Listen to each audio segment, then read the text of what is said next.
hanging on to things your reason once accepted in spite of your changing moods.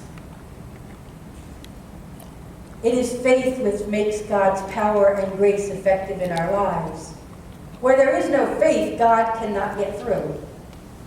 Perhaps a good example would be the television and radio waves that at this very moment are here, all around us, even inside us. They're everywhere. But without a receiver that will catch those signals and permit us to see or hear them, they're unrecognized and useless. Remember that during his ministry, Jesus could not do any miracles in Nazareth because the people did not believe. If you are not feeling God's power in your life, maybe you need to take some time and look within. Maybe your receiver is turned off. Faith can fill you with God's power, but its absence can make you helpless and miserable. C.S. Lewis went on to say, the first step is to recognize that your moods change. The next is to make sure that if you have once accepted Christianity, then some of its main doctrines shall be deliberately held before your mind daily. Our faith is strengthened and our signal boosted by daily prayer, Bible reading, and church attendance. We have to be continually reminded of what it is we believe. Our faith must be fed. St. Augustine said, faith is to believe what we do not see, and the reward of faith is to see what we believe. Love that quote.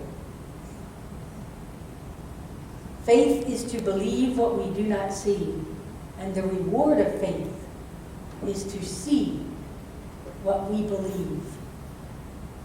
As we confess our faith, strengthen it, and hang on to it with all our heart, all our soul, all our mind, and all our strength, we will see what we believe, the grace of Jesus Christ made real in our lives.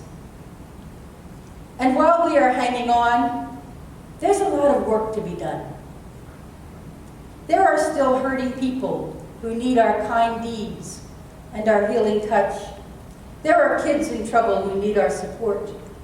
There are problems in the church, in our community, and in our nation that need to be prayed about and worked out. There are opportunities for reconciliation that need to be pursued at all costs.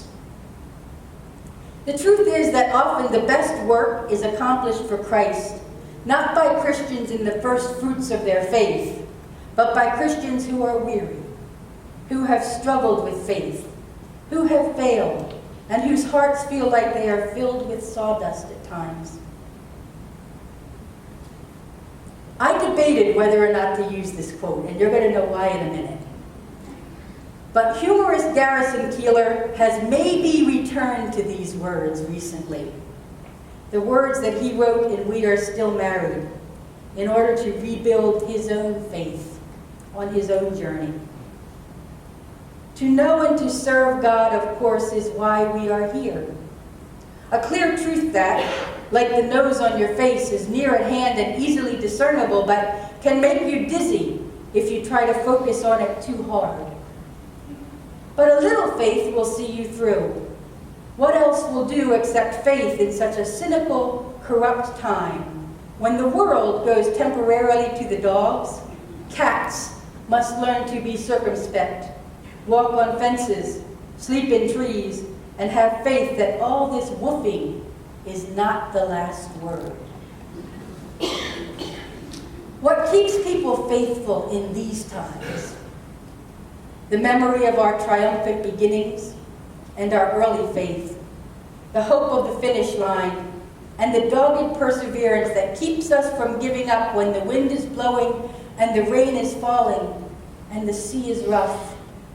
We have come this far by faith, and we must continue to the goal. James Michener wrote in his novel Chesapeake, comparing human beings to sailing ships, A ship, like a human being, moves best when it is slightly athwart the wind, when it has to keep its sails tight and attend to its course. What is needed is a wind slightly opposed to the ship, for then the tension can be maintained and the juices can flow and the ideas germinate. For ships, like men, respond to challenge. That's a lesson I continue to learn. Our best response to the gospel of love rarely comes on the days when we are filled with enthusiasm and fire for God. It rarely comes on the mountaintops, but rather in the valleys. It comes when we cling to faith, even in the midst of our doubts. Our best response to Christ often comes when we have all but lost the faith and still manage to hang in there and remain faithful to his call. The message is clear. Let us hold unswervingly to the hope we profess, for he who has promised is faithful. Hang on, pray on, serve on, until he comes again.